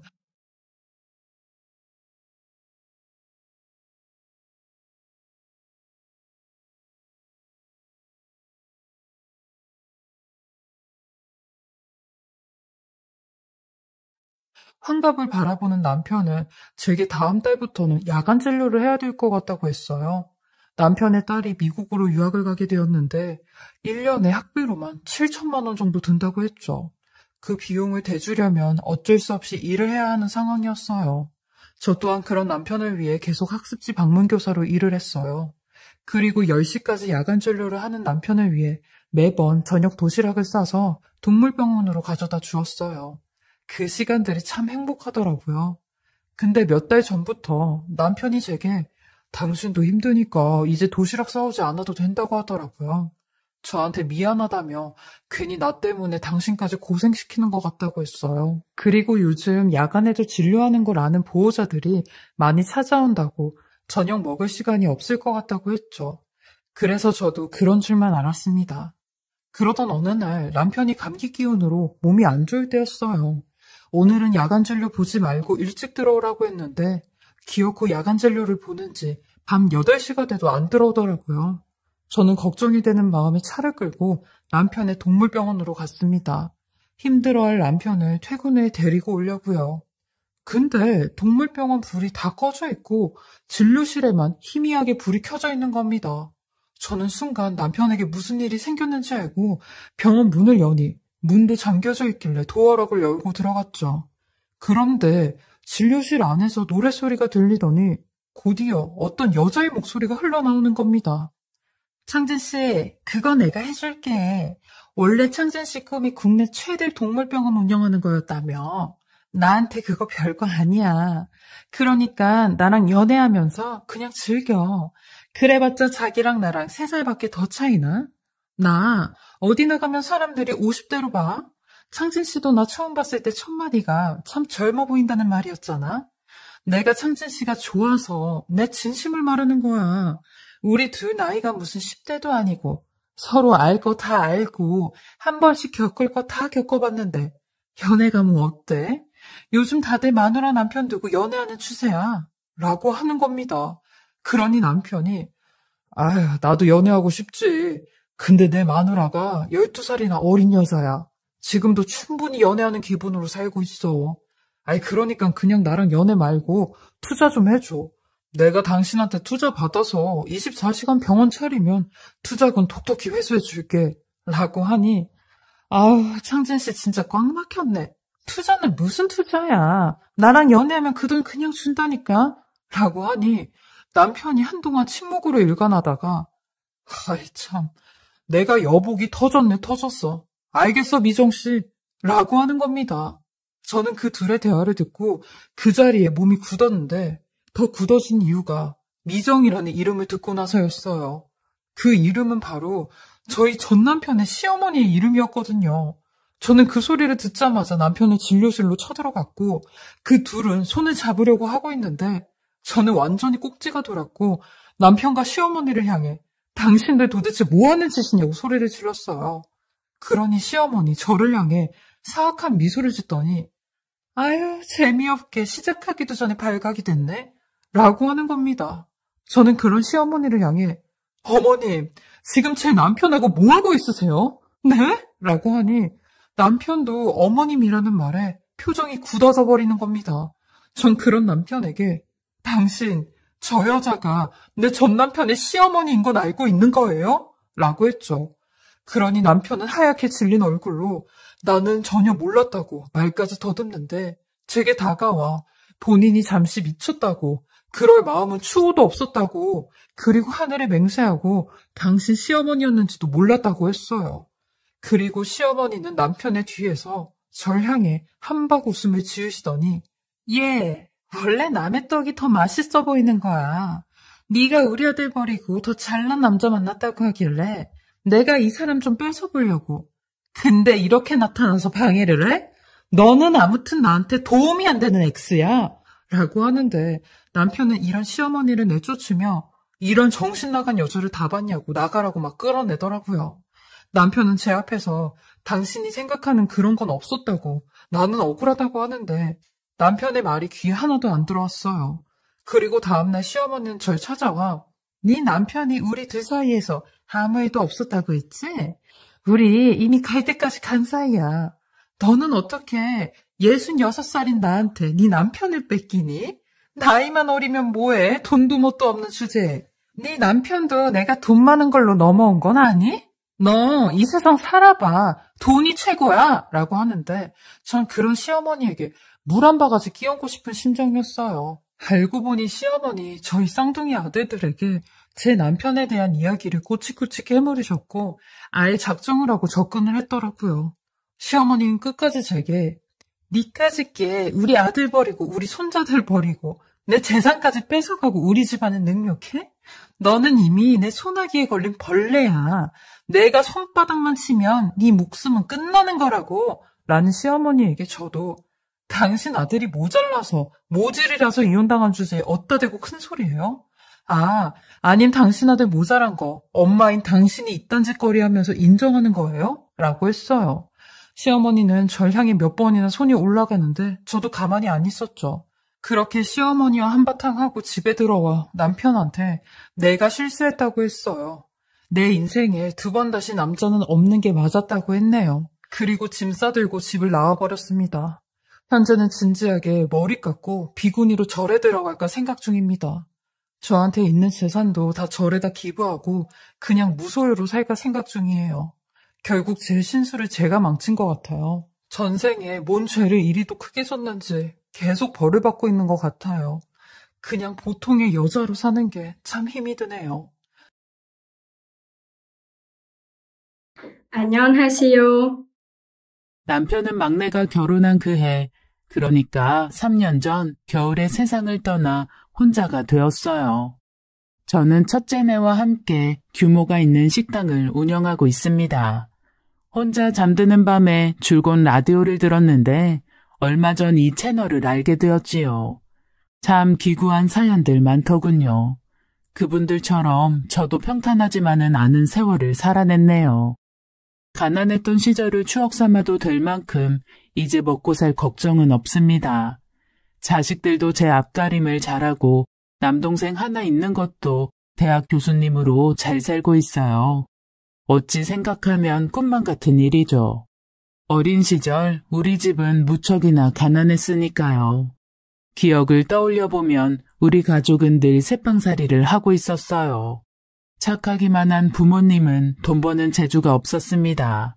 조금 모은 돈도 사기를 당하기 일쑤였죠. 이사도 수십 번 한 것 같아요. 짐을 다 풀기도 전에 또 이사를 가야 했습니다. 달동네 허름한 집들을 전전하다가 어느 날은 대문도 크고 정원도 넓은 으리으리한 집에 들어가게 되었어요. 그 지역에서 알아주는 부자의 집이었지요. 시내 중심가 노른자 땅, 높은 건물은 다 그분 것이라는 얘기도 있었습니다. 저희 부모님은 그 집의 정원사와 도우미 자격으로 돈을 벌러 들어간 것이었어요. 2층으로 잘 지어진 양옥집, 지하 세방이 저희 집이었죠. 지하도 전체를 다 쓰는 것이 아니라 반은 저희가 지내는 곳, 나머지 반은 다른 일하는 분들이 자는 곳이었어요. 정원 잔디는 함부로 밟을 수도 없었죠. 일하는 사람들은 다니는 길도 달랐습니다. 주인 집에도 아들 하나, 딸 하나가 있었죠. 딸은 저보다 2살 위인데 몸이 약해 학교도 빠지는 날이 많았고 친구가 없었어요. 그러니 교복 입고 매일같이 학교 다니는 제가 얼마나 부러웠겠습니까? 하루는 학교를 가는데 2층 베란다에서 저를 불렀어요. 너 잠깐 거기 서봐. 네? 창신여고 다니는구나? 오늘 학교에서 몇 시에 오니? 5시요? 왜요? 학교 마치면 잠깐 2층에 올라와. 알았어? 말도 안 되는 이야기였습니다. 우리를 집안에 들이면서 사모님이 얼마나 단속을 하셨는지 몰라요. 저희가 행여나 그 집안 자제분들과 말을 섞을까봐 미리부터 엄포를 놓았거든요. 사실 단속을 한 건 우리 어머니도 마찬가지였습니다. 억울한 일을 당할까 싶어 저희 남매에게 담장 안에서는 고개도 들지 말라고 하셨거든요. 그날 저는 평소보다 더 늦게 집에 왔어요. 제 시간에 집에 오면 주인집 딸한테 붙들릴 게 뻔했으니까요. 이제 겨우 밥 먹고 살게 되었는데 장녀인 저로 인해 불상사가 생기는 건 원치 않았습니다. 그러나 주인집 딸은 아예 정원 의자에 앉아있더군요. 왜 이제 와? 5시에 온다고 해놓고 7시잖아. 다짜고짜 화를 내는데 뭐라고 해야 할지 몰라 저는 집으로 들어가 버렸습니다. 그리고 다음 날 아버지로부터 뜻밖의 말을 듣게 되었어요. 학교 마치면 2층 아가씨 방에 가서 1시간씩 있다 오너라. 네? 갑자기 그게 무슨 말씀이에요, 아버지? 나도 모르겠다. 이게 무슨 영문인지. 사모님이 갑자기 부르시더니 그렇게 하라잖니. 아가씨가 학교도 제대로 못 다니고 친구가 없으니 외로운 모양이지. 말동무 해달라는 것 같은데 그냥 너는 옆에 앉아있다가 오면 된다. 여보, 한 번쯤 거절하지 그랬어요. 그러다 안 좋은 일이라도 생기면 어쩌려고요. 어머니는 아버지를 나무랐습니다. 그리고 저에게 당부하셨어요. 주인집 아들 소문이 아주 안 좋아. 눈도 마주치지 말아라. 엄마 말 알아들어? 알았어요. 걱정 마세요. 저도 가기가 싫더군요. 그렇지만 어렸기에 하라는 대로 할 수밖에 없었어요. 다음날 학교를 마치고 집에 돌아와 주인집으로 향했습니다. 그렇게 호화로운 집은 처음이었어요. 거실은 운동장처럼 넓었고 생전 보지도 못한 화려한 가구들이 놓여 있었죠. 도자기며 장식이며 하도 신기한 게 많아 꼭 다른 나라에 온 것 같았습니다. 저는 2층으로 올라갔어요. 계단을 다 올라갔을 때쯤 누군가와 마주쳤죠. 하필 그 집 큰아들이었어요. 어이 촌티, 무슨 일이야? 그 사람은 제 얼굴을 보며 휘파람을 불더군요. 동네에서 여자 문제 복잡하기로 아주 유명했어요. 큰 키에 훤칠하게 잘생긴 얼굴로 대학에 가서도 불량한 짓을 하고 다닌다는 소문이 자자했지요. 보자마자 촌티라니, 듣자마자 얼굴이 확 달아올랐지만 저는 못 들은 척하며 주인집 딸의 방으로 들어갔습니다. 주인집 딸은 친구가 그리웠던 모양인지 처음만 새침했지 나중에는 잘해주더군요. 같이 책도 읽고 그럭저럭 잘 지내게 되었어요. 그러던 어느 날 주인집 딸 방에 들어가 보니 침대 위에 큰아들이 누워있는 게 아니겠어요? 기겁을 한 저는 당장 방을 나오려 했지만 손목이 붙잡혔어요. 대학생인 그 사람은 힘이 셌어요. 잡힌 손목 하나 빼는 것도 어렵더군요. 야, 너 사람 무시하냐? 왜 이러세요? 잠깐 얘기 좀 해. 왜 날 자꾸 피해? 내가 벌레처럼 보여? 이거 놓고 말해요. 싫어. 대답 들어야겠어. 너 날 볼 때마다 투명인간 취급하는데 기분 아주 더러워. 나쁜 감정이 있어서 그런 건 아니에요. 그런데 왜 그래? 그쪽이랑 말 섞는 거 주인 어른들이 보시면 싫어하실 거예요. 저희 쫓겨나면 책임질 거예요? 책임질게. 너 내 애인 해라. 내가 왜요? 관심 있으니까. 전 관심 없는데요. 뭐? 이게 얼굴 좀 생겼다고 아주 건방지게 구네. 분수도 모르고. 분수 아니까 이러는 거 아니에요. 왜 이래요 정말. 이게 끝까지 말대꾸야. 그 사람은 제 뺨이라도 때리려는지 한 손을 힘껏 들더군요. 다행히 주인집 딸이 들어와 맞는 것은 피할 수 있었지만 그날 이후 저는 그 집에 가는 게 무서웠어요. 또 주인 아들과 마주치게 되면 어떻게 하나 걱정이 앞섰죠. 그러나 영문을 모르는 사모님과 아버지는 저를 들들 볶았습니다. 며칠은 몸이 안 좋다고 핑계를 댔지만 오래 버틸 수 없었어요. 제가 안 온다고 그 집 딸이 밥도 안 먹고 온다는데 도리가 없었죠. 결국 저는 다시 그 집에 가야 했고 비슷한 일들이 여러 번 있었어요. 그러나 제가 상대를 안 하려고 드니 나중에는 절 못 본 척 하더군요. 잘 되었다고 생각했습니다. 저에 대한 관심이 식기만을 바랬으니까요. 그리고 시간이 흘러 저는 고등학교를 졸업했어요. 어려운 형편에 대학은 제가 돈을 벌어 갈 생각으로 직장을 알아보고 있었죠. 하루는 친한 친구가 밤에 절 불러내더군요. 나 오늘 진짜 이상한 얘기 들었다? 무슨 얘기? 있잖아. 그게 뭔들 그래? 빨리 말해봐. 너 주인집 아들이랑 무슨 일 있었어? 무슨 일이라니? 불길한 예감이 들었습니다. 그리고 저는 충격적인 이야기를 듣게 되었죠.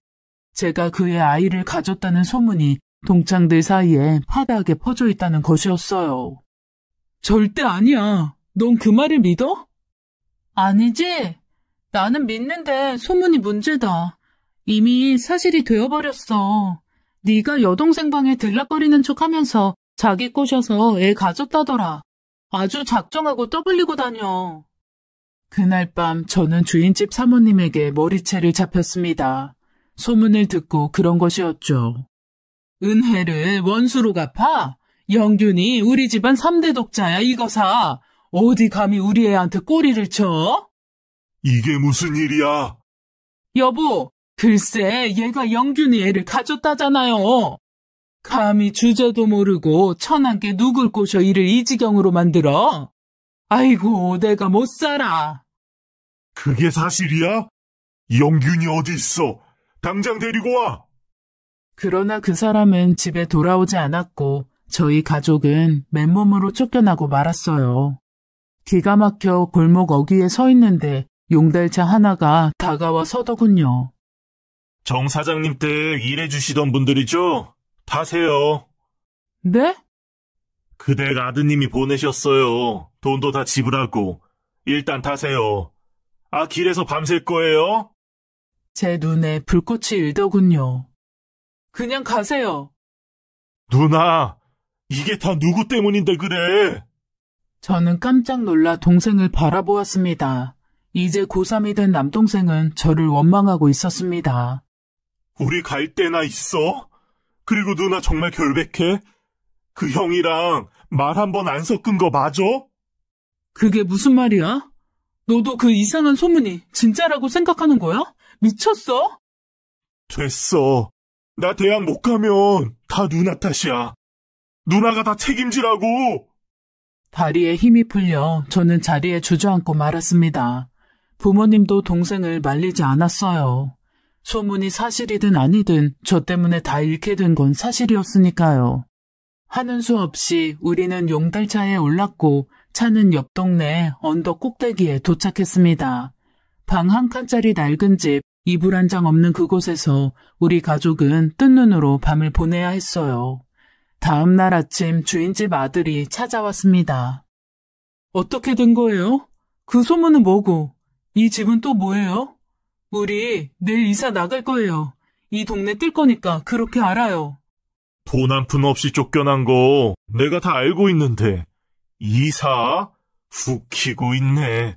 내가 방 한 칸이라도 구해준 걸 고맙게 생각해. 도대체 나한테 원하는 게 뭐예요?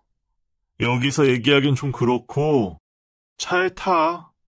저는 그 사람의 차를 타는 것이 정말 싫었어요. 그러나 둘이 같이 있는 걸 누가 보기라도 할까봐 어쩔 수 없이 차에 올랐죠. 그리고 억지로 강요해 마신 주스 한 모금에 저는 깊은 잠에 빠지고 말았습니다. 정신을 차려보니 밤이었어요. 차가 세워진 곳은 사방이 숲으로 둘러싸인 곳이었죠. 근처에 군부대가 있는지 총소리도 간간히 들렸습니다. 저는 어딘지도 모를 시골집에 갇혀 며칠을 지내게 되었고 그 사람이 만들어낸 소문대로 임신을 하게 되었습니다. 친정으로는 돌아갈 수가 없었어요. 면목이 없고 죄인이 된 심정이었죠. 부모님은 조용히 그 동네에서 다른 곳으로 이사를 나가셨어요. 멀리 떨어진 지역에서 작은 식당을 하며 살아가신다는 것을 나중에서야 알게 되었습니다. 혼인신고는커녕 결혼식도 없이 저는 그의 동거녀가 되고 말았어요. 그 사람의 자취방에서 지내다 배가 불러오기 시작할 즈음 그는 저를 본가로 데리고 갔죠. 일이 그렇게 되자 주인집 딸은 저를 사람 취급도 하지 않더군요. 주인 어른, 그러니까 시부모의 폭언도 심했습니다. 그렇지만 뱃속의 아이는 하루가 다르게 무럭무럭 자라 저는 딸아이를 낳게 되었어요. 그러나 축하는커녕 아이를 처음 본 시어머니가 이러더군요. 이제 속이 시원하냐? 부모가 종살이 하던 집 3대 독자 핏줄이라고 기집애 하나 낳아놓으니 자랑스러워.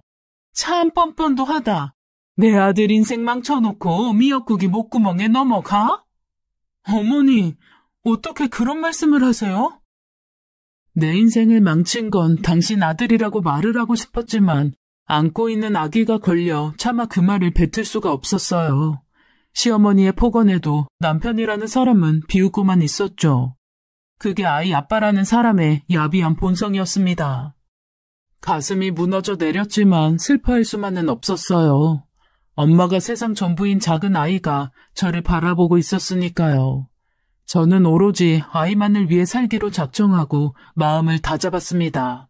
저는 그 집에서 가장 힘들고 고된 일들을 해야 했습니다. 도우미들마저 저를 무시하더군요. 빨래는 무조건 손빨래를 해야 했고 김치는 왜 그렇게 많이 담그라고 하는지 혼자 시부모의 이불 빨래며 온갖 허드렛 일을 다 해냈어요. 고무장갑도 끼지 못하게 해서 손은 늘 퉁퉁 부어 있었죠. 그렇게 시간은 흘러 아이가 8개월쯤 되었을 때였어요. 함께 잠이 들었던 딸이 힘없이 울기 시작했습니다. 불을 켜고 아이를 만지는데 몸이 불덩어리 같았어요. 당황한 저는 해열제를 찾았지만 그날 손빨래를 너무 많이 한 탓인지 약병을 놓치고 말았습니다. 저는 방바닥에 흐른 약을 찻숟가락으로 떠서 아이 입에 넣어주었어요.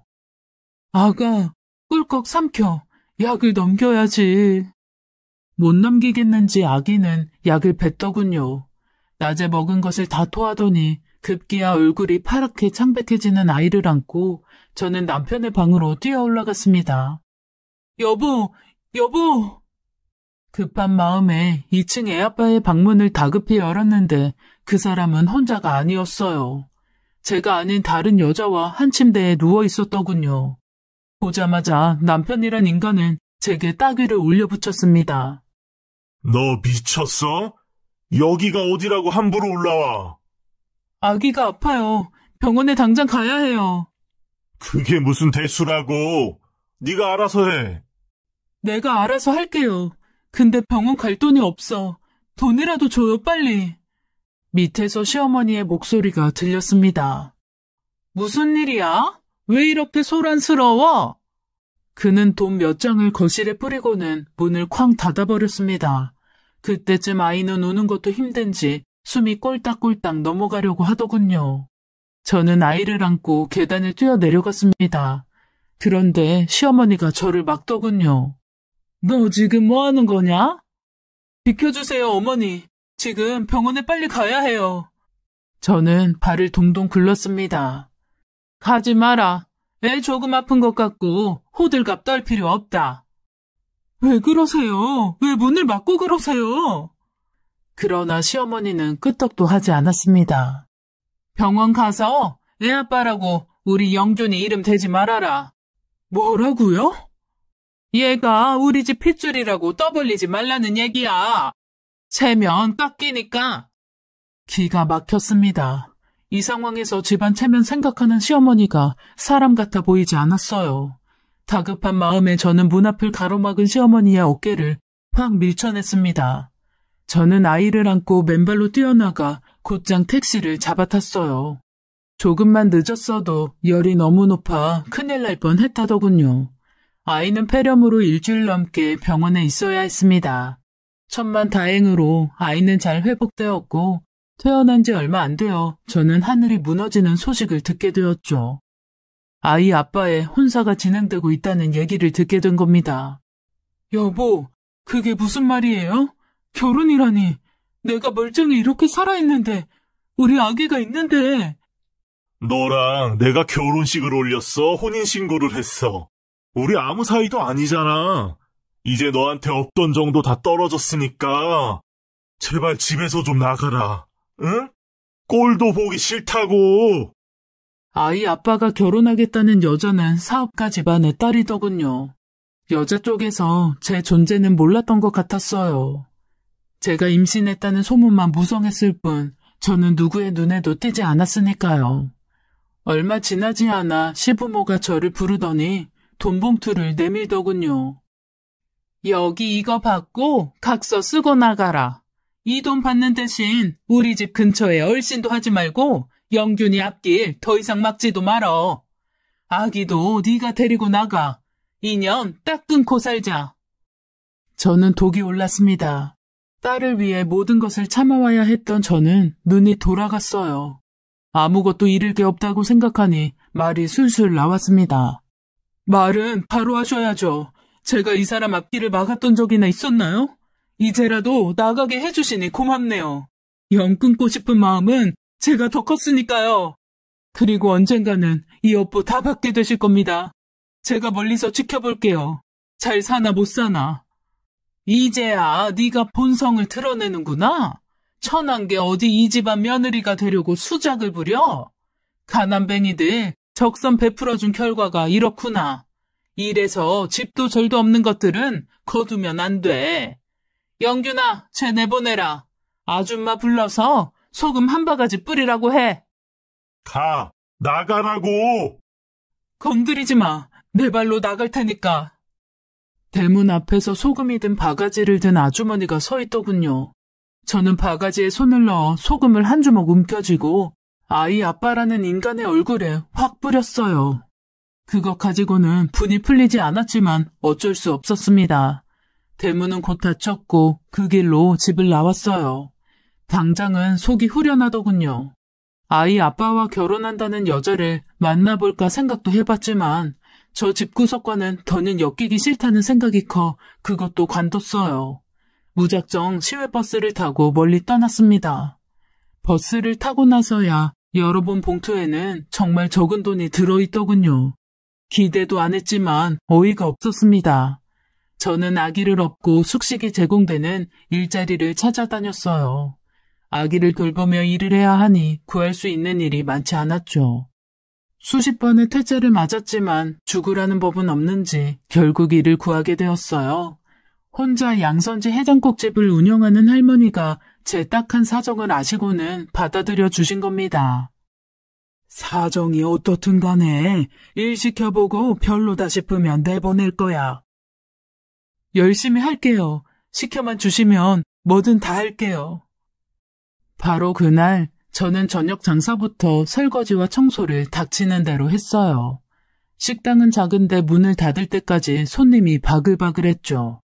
양이고 선지고 저는 못 먹는 음식인데도 손님들이 맛있게 드시는 걸 보니 침이 꼴깍꼴깍 넘어갈 정도였습니다. 할머니 솜씨가 보통이 아닌 듯 보였어요. 시간이 흘러 식당 일에 몸이 어느 정도 적응이 되자 억울하고 분한 마음이 그제야 올라오더군요. 일을 마치고 누워도 잠이 오지 않았습니다. 아기를 재워놓고 식당에 나와 있는데 주인 할머니가 따라 나오시더군요. 왜 혼자 청승을 떨고 있어? 기가 막혀서요. 저 어린 것 데리고 어떻게 살까 싶고 여기 가슴에 뭐가 콱 막힌 것 같아요, 할머니. 한이 맺혀서 그렇지. 그럴수록 마음을 굳게 먹어야지. 혼자 울고 있어? 할머니께선 말은 불퉁스럽게 하셔도 마음은 따뜻한 분이셨어요. 소주를 꺼내시더니 따라주시더군요. 이왕 이렇게 된 거 뒤돌아볼 거 없어. 굶지 않고 자식 크는 거 볼 수 있으면 된 거야. 그리고 양선지 해장국을 왜 못 먹어? 내일부터 먹어봐. 먹어봐야 맛을 알지. 그래야 비슷하게라도 만들 수 있을 거 아니야.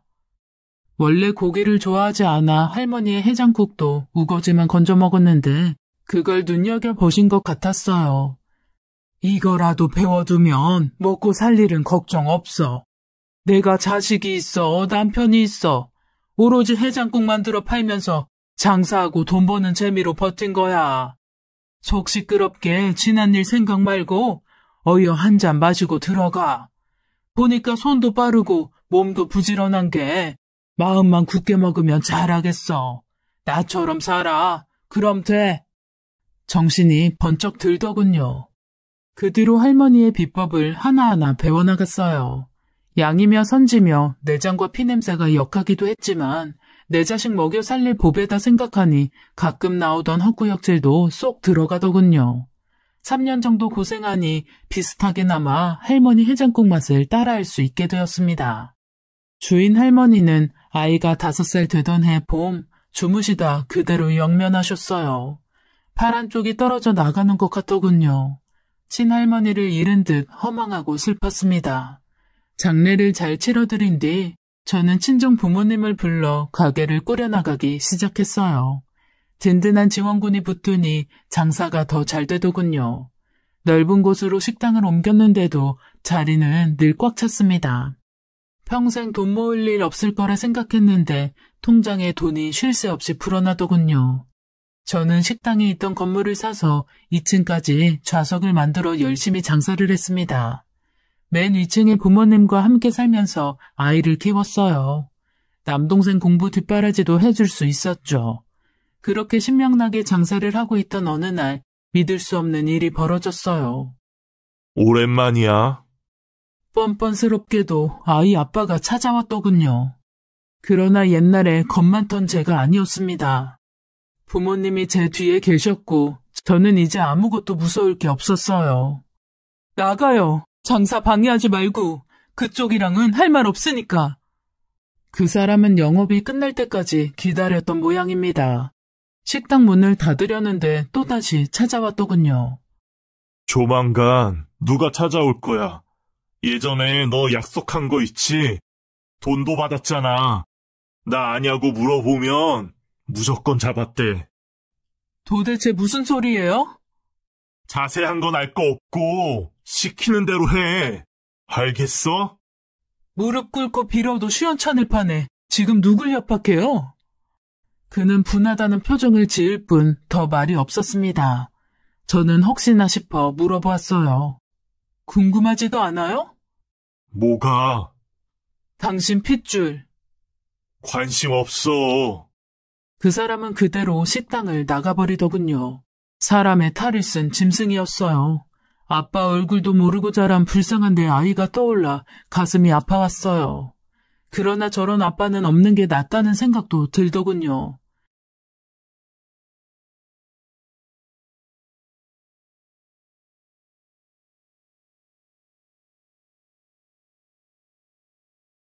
사람을 시켜 어떻게 된 일인지 알아봤습니다. 그 사람은 지명수배가 된 상태였고 이혼 소송까지 걸려있더군요. 결혼한 뒤에도 그렇게 바람을 피고 도박에까지 손을 댔다는 겁니다. 처가 회사에서 거액의 돈을 횡령하고 주변인들에게 크게 사기를 쳤다고 하더군요. 이혼 소송을 건 부인 쪽에서는 애초에 속아서 결혼을 했다는 걸 밝히기 위해 저를 찾는 중이라는 것까지 알게 되었죠. 며칠 후 그의 부인이 찾아왔고 저는 내키지 않는 마음을 누르며 옛날 일들을 빠짐없이 말해주었어요. 시간이 지났어도 기억이 어찌나 생생하던지 소름이 끼칠 정도였어요. 곧 경찰도 찾아오더군요. 저는 아는 걸 소상히 말해주었고 그렇게 사나운 일들이 지나갔습니다. 저는 그쪽 사람들과 얽힐 일이 없다고 생각했어요. 다시 열심히 장사를 하며 아이를 키웠고 뜻하지 않게 단골 손님 한 분과 서툰 만남을 이어가게 되었죠. 그분은 부인과 사별하셨고 혼자 딸 둘을 키우며 작은 회사를 운영하고 있었어요. 우리는 서로의 사정을 알고 어떤 약속도 하지 않은 채 담백하게 만났습니다. 사실 가정을 꾸린다는 게 무섭고 자신이 없었어요. 겪었던 일들 때문에 두려운 마음부터 들었던 게 사실입니다. 그런데 지켜보던 부모님의 마음은 달랐나 봅니다. 하루는 저를 앉혀놓고 이런 말씀을 하시는 겁니다. 부모가 어리석어서 겪지 않아도 될 고생 겪은 거 다 안다. 피눈물 흘리면서 사죄해도 모자라. 넌 할 일 다 했어. 그러니 이제 우리 눈치 볼 것 없다. 남편한테 사랑받으면서 행복하게 살아. 그럴 자격 충분해. 우리 딸 이제 새 출발해라. 그때 평생 흘릴 눈물을 다 흘린 것 같아요. 부모님이 그렇게 응원해 주시니 정말 없던 용기가 생기더군요. 결국 저는 만나는 분의 청혼을 받아들였죠. 혼인신고도 하고 약소하게 결혼식도 올렸어요. 몇 해가 지나고 저는 다른 지역에 분점을 열었습니다. 첫날 양선지 해장국을 딱 100그릇까지 무료로 드린다고 전단지를 뿌렸고 문을 열자마자 손님이 몰려들었어요. 100그릇 무료가 끝난 뒤에도 손님들이 줄을 이었죠. 그렇게 저녁 장사까지 마치고 늦은 밤 가족들과 식당을 정리하는데 행색이 초라한 노부부가 다 찌그러진 냄비를 하나 들고 홀에 들어오더군요. 12월 말인데도 옷잠바에 얇은 바지, 다 떨어진 신발 차림이었어요. 저는 대번에 누구인지 알아볼 수 있었죠. 한때는 제가 시아버지 시어머니라고 부르던 분들이 나타난 겁니다. 해장국 공짜로 준다던데 끝났어? 남편이 나섰습니다. 죄송합니다. 영업 끝났어요. 그런 게 어딨어. 여기 전단지 갖고 왔어. 준다면 줘야지. 왜 거짓말을 해? 아니요. 어르신들, 그건 딱 100그릇이었어요. 여기 써 있죠? 그리고 드리고 싶어도 남은 게 없어서 드릴 수가 없어요. 너무 늦게 오셨네요. 두 분은 남편의 말에도 아랑곳하지 않고 식당에 들어와 앉으시더군요. 저는 그런 두 분의 모습을 지켜만 보고 있었어요. 과거 저를 그토록 못살게 괴롭히던 그분들은 말할 수 없이 초라한 모습이었죠. 친정 부모님들은 그분들을 알아보신 것 같았어요. 그만 나가주세요. 친정 엄마의 말에 두 분의 눈이 커졌습니다. 친정 아버지도 그 옆에 나란히 서서 그분들을 바라보았죠. 누구요? 아니, 당신들은... 그들은 믿을 수 없다는 표정으로 우리 부모님을 올려다보았어요. 그분들에 비해 혈색 좋고 여유로워 보이는 제 부모님은 얼굴이 딱딱하게 굳어 있었어요. 싸움이 날까봐 제가 나섰습니다. 그만 가주세요. 우리가 잘못 왔네. 그만 갑시다. 가긴 어딜 가요? 예, 음식이 왜 없니? 이렇게 크고 넓은 식당에, 한 그릇 주는 게 그렇게 아까워? 한숨이 나오더군요. 저는 남은 반찬을 몇 가지 싸서 남편에게 주고는 이제 그만 문을 닫자고 말했어요. 상황을 눈치챈 남편이 두 분을 문 밖까지 내보내고 들어왔습니다. 저분들 우시네? 그래요? 아들은 죽었다나 봐. 사정을 자세히 알지는 못해도 편안한 죽음은 아니었으리라 짐작이 되었죠. 후에 들은 얘기로 시아버지였던 분은 정치에 욕심을 부리다 그 많던 재산을 다 날렸더군요. 재기를 노렸지만 얼마 남지 않은 재산마저 사기로 잃고 빚더미에 올랐다고 하더군요. 병약했던 딸은 아들보다 일찍 죽었다는 소식도 듣게 되었죠. 세월이 많이 흐른 지금 그분들도 세상을 뜨셨겠지요. 사람 귀한 줄 모르고 오로지 돈만 쫓던 사람들은 그렇게 초라한 모습으로 제 기억 속에 남아있어요. 한 번 사는 인생 그렇게 후회만 남도록 살 필요가 있었을까요? 인연이 끝난 그 사람들을 저승에서도 저는 보고 싶지 않아요. 원망하는 마음 때문이 아닙니다. 저승에서 벌을 받으면서도 끝내 후회하지 않는 그들의 모습을 보게 될까봐 그렇지요. 살아가는데 돈도 꼭 필요하지요. 가난은 무서운 겁니다. 그러나 돈보다는 사람이 우선이지요. 그 마음 잃지 않고 베풀고 나누는 어른으로 끝까지 살고 싶습니다. 제 이야기는 여기까지입니다. 굴곡 많은 제 사연 들어주셔서 감사합니다. 지금까지 사연 읽어주는 남녀였습니다. 끝까지 함께 해주신 여러분 감사드리며 저희는 다음 사연으로 돌아올게요. 여러분의 소중한 댓글 참여 부탁드려요. 구독, 좋아요, 사연 공유는 저희에게 큰 힘이 된답니다. 사연이 재미있으셨다면 꼭 부탁드려요. 언제나 여러분의 하루가 평안하시길 기도하겠습니다. 늘 건강하세요. 감사합니다. 안녕하세요. 오늘의 사연 시작합니다. 안녕하세요. 저는 20대 중반 여자예요. 최근에 남자친구가 바람나서 헤어지고 매일 친구들이랑 술 퍼마시며 살고 있었어요. 저는 대학 졸업을 하고 취업을 한 상태이고 전 남친은 군 제대 후 복학해서 한 학기를 남겨두고 있는 상황이었습니다. 그런데 이게 군 제대까지 기다려줬더니 학교 신입생이랑 바람이 났더라고요. 어이가 없었습니다. 기꺼이 군대 생활하면서 힘들 때 옆에서 기다려준 거는 난데 제대하고 얼마 안 있다가 파릇파릇한 여자 신입생이랑 바람이 나다니 너무 열이 받았어요. 진짜 뭐 저딴 배은망덕한 놈이 다 있나 싶었습니다. 군대 있을 때 자주 면회 가고 택배로 먹을 거며 부대 이것까지 챙겨서 보내주고 그랬었는데 돌아오는 건 꽃신이 아니라 헌신짝이었습니다. 그래서 매일 퇴근 후 친구들을 불러 술을 마시면서 그놈 욕을 엄청 했어요. 생각하면 생각할수록 너무 화가 났습니다. 야 그만 마셔 그러다 속 버린다. 진짜 그냥 좋게 생각해 간만에 솔로 됐는데 그냥 여태 못했던 거 하면서 즐기면 되지. 그때 모질이 같은 놈 때문에 자꾸 힘들어하지만이 진짜 열받잖아. 내가 군대까지 다 기다려줬는데 어떻게 나한테 이러냐고. 진짜 남자들은 어린 여자만 보면 눈이 횟가닥 돌아가나 어떻게 나한테 이럴 수 있지. 이제 군 제대했겠다. 지 세상이라고 생각했겠지. 거기다가 어린 여자가 들이대는데 안 넘어갈 수 있어. 그놈 여친 없다고 하고 다녔다면서 그냥 인간 자체가 글러먹은 놈이었던 거야.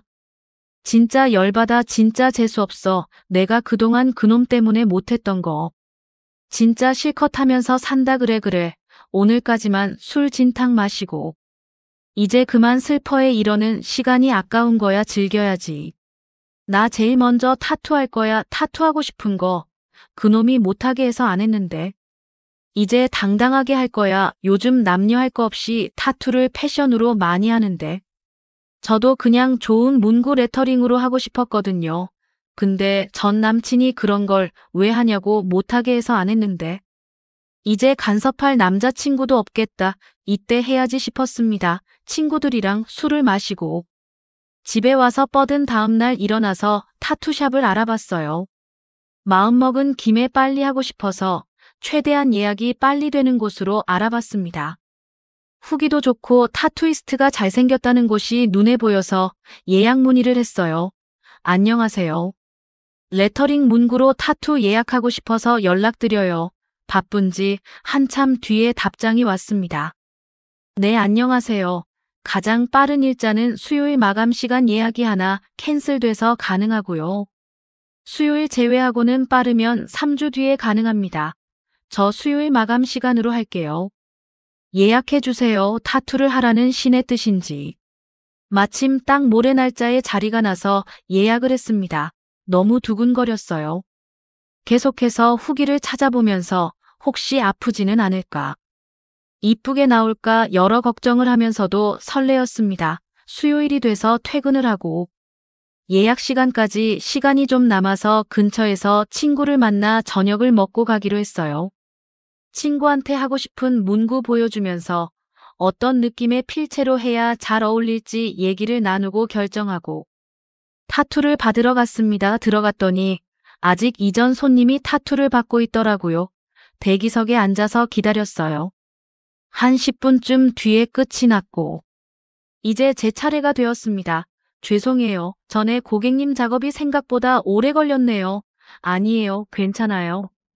딱 보는 순간 왜 후기가 좋은 거는 둘째치고 잘생긴 타투이스트라고 다들 얘기를 하는지 알겠더라고요. 생긴 것도 잘생겼는데 떡 벌어진 어깨하며 셔츠 소매를 걷어 올렸는데 팔 근육이 장난이 아니었습니다. 너무 섹시하더라고요. 저도 모르게 침을 흘렸습니다. 정신 차리고 자리에 앉아서 자세히 상담을 했어요. 제가 하고 싶은 문구를 다시 한번 이야기하고 타투 위치랑 필체 등을 상의했습니다. 떨리는 마음으로 누워서 타투를 받았어요.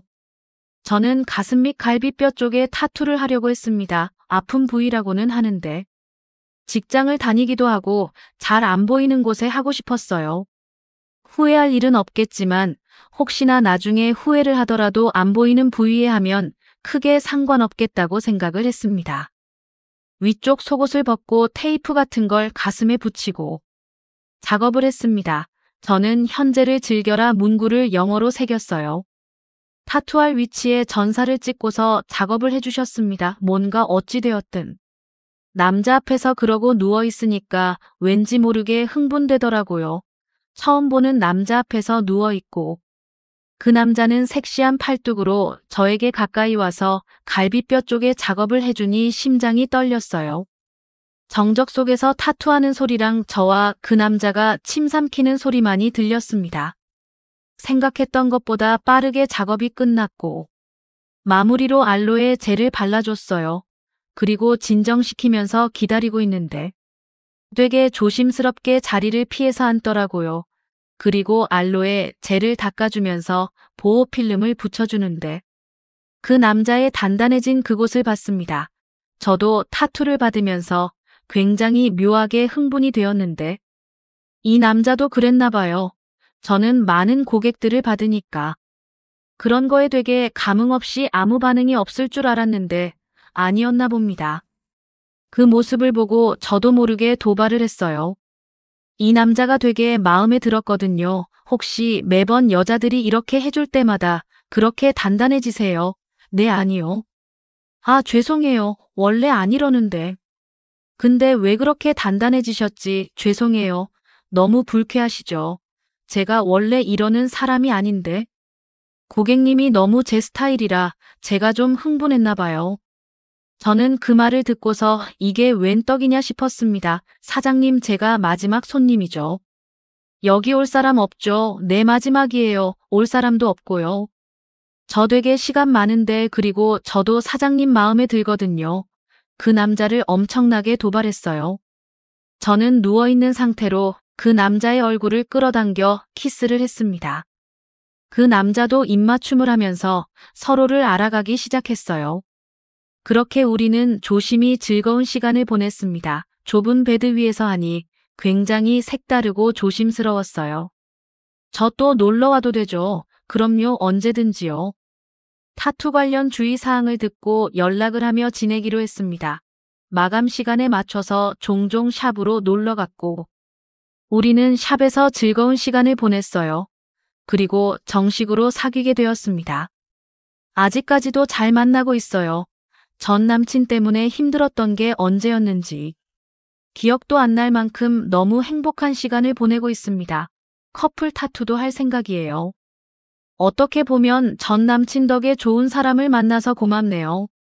전 남친 놈은 신입생 여자한테 얼마 안가 차였다고 들었거든요.